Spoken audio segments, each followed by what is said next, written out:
অতিবাহিত করবো না। এখন বক্তব্য দিবেন আমাদের এই মামলার যে অ্যাডভোকেট, আমাদেরকে আগামী মামলার সম্পর্কে এখন আমাদেরকে অভিহিত করবো অ্যাডভোকেট জাহিদ। জি, ধন্যবাদ সকলকে। আজকে আপনারা যারা সকাল থেকে ঢাকা দক্ষিণ নগরবাসী সমস্ত ক্লান্তি ভুলে গিয়ে এই শপথ অনুষ্ঠানের দাবিতে যারা এখানে একত্রিত হয়েছেন, তাদের সকলকে জানাচ্ছি আগামী দিনের নগর পিতা আমাদের সকলের শ্রদ্ধাভাজন নেতা জননেতা জনাব ইশরাক হোসেনের পক্ষ থেকে অভিনন্দন ও শুভেচ্ছা। সংগ্রামী সাথী ও বন্ধুগণ, আমরা ইতিমধ্যেই বলেছি আদালতের রায়ের মাধ্যমে আমরা সুবিচার পেয়েছি। তারপর নির্বাচন কমিশন গেজেট প্রকাশ করেছে, তারপর স্থানীয় সরকার শুধু শপথ পড়াবে। এই শপথ না পড়িয়ে আপনাদের অধিকার নিয়ে বিচার বিভাগের রায় নিয়ে তারা আজকে তারা এটা মানতেছে না।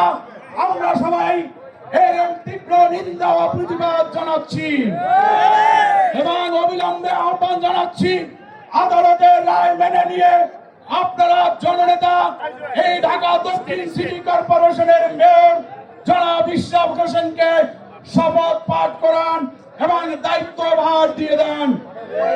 যদি না দেন তবে এই ঢাকা দক্ষিণ সিটি কর্পোরেশনের জনগণ আগেই বলে দিয়েছে যে তারা এই রাজপথ থেকে সরে যাবে না, তারা তাদের আন্দোলন চালিয়ে যাবে যতক্ষণ পর্যন্ত না শপথ পড়ানো হয়। তাই আমি আপনাদেরকে আহ্বান জানাবো, এবারে কর্মসূচির বিষয়ে কথা বলবেন আমাদের এই আন্দোলনের সমন্বয়ক সাবেক সচিব জনাব মশিউর রহমান, সাবেক সচিব আন্দোলনের সমন্বয়ক জনাব মশিউর রহমান।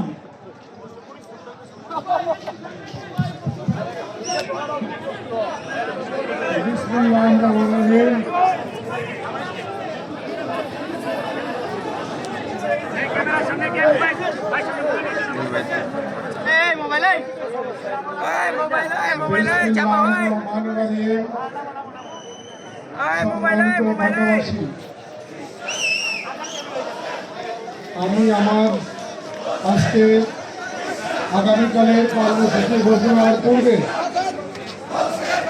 আজকে যারা সকাল 9টা থেকে এই বিকেল 4টা পর্যন্ত আপনারা ঝড় বৃষ্টি উপেক্ষা করে জননেতা জনাব ইশরাক হোসেনকে ঢাকার মেয়র হিসাবে শপথ গ্রহণের জন্য দাবি করে আসছে, তাদের আন্তরিকতা আমাকে মুগ্ধ করেছে। সেই সুপ্রিয় সম্মানিত ঢাকাবাসীদের আমার সবাই এই মঞ্চে যেসব নির্জন বাবু মৌসুমী সহ যে সমস্ত শিল্পীরা গানে গানে বিপ্লবী গানে আমাদের সম্মানিত আমাদের মাননীয় মেয়রকে নিয়ে যেসব গান গেয়েছেন, আপনাদের উৎসাহিত করেছে, অনুপ্রাণিত করেছে, তাদের জন্য ঢাকা মেয়র জনাব ইশরাক হোসেনের পক্ষ থেকেও থাকলো কৃতজ্ঞতা।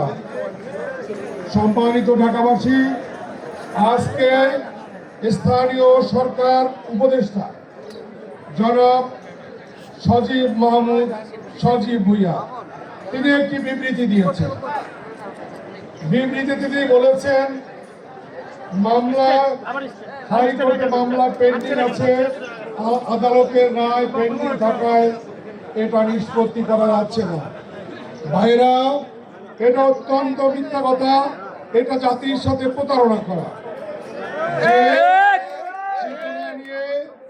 যে আদর্শ নিয়ে জুলাইয়ের বিপ্লব ঘটেছিল, সে চেতনার সাথে এটা যায় না, এই মিথ্যে কথা যায় না।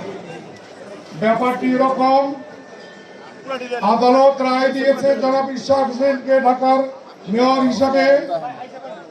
নির্বাচন কমিশন একটি স্বাধীন স্বায়ত্তশাসিত এবং সাংবিধানিক প্রতিষ্ঠান।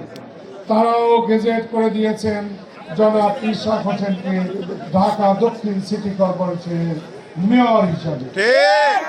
সরকার কোথা থেকে কোন এক পথের লোককে ধরে এনে একটি রিট করিয়েছে। এই রিট মামলা কিন্তু কোনো আদেশ হয়নি, এই রিট মামলা এখনো কোর্ট গ্রহণ করেনি, অথচ তিনি বলছেন যে এইটা নিয়ে একটি রিট মামলা থাকায় এই ব্যাপারে কোনো অগ্রগতি হচ্ছে না, করা যাচ্ছে না। এটা কিন্তু একেবারে আমি বলবো এই ধরনের মন মানসিকতা পরিত্যাগ করতে হবে। আপনি বয়সে নবীন, আপনার সামনে অনেক দূর যেতে হবে। এখনই যদি মানুষকে এত ধোঁকা দেওয়া শুরু করেন, মানুষকে বোকা বানানো শুরু করেন, এ দেশের মানুষের কণ্ঠ স্তব্ধ করতে চান, তাদের ভোটাধিকার কেড়ে নিতে চান, তাহলে পরে মানুষ কিন্তু আপনাকে আর বিশ্বাসও করবে না এবং আপনার নেতৃত্ব মেনে নিবে না।